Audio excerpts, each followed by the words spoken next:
বন্ধুরা, আজকে মায়ের আর আমার পছন্দের মতো রান্না হয়েছে, কিন্তু সব কিছু এই দেখো, কুমড়োর পাতা বাটা, ওবি সাদা তিল দিয়ে, সাদা তিল, রসুন, কাঁচা লঙ্কা, শুকনো লঙ্কা ফোড়ন দিয়ে ভাজা করে তারপরে যে শিলনোড়ায় বেটে নিয়েছি। ওরে বাবা কি কষ্ট।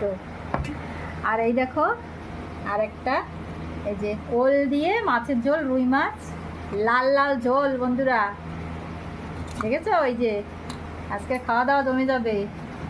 আর এই দেখো মাছের মাথা দিয়ে কচু শাক ভাজা, তাও নিজের ক্ষেতের কচু শাক, বুঝলে?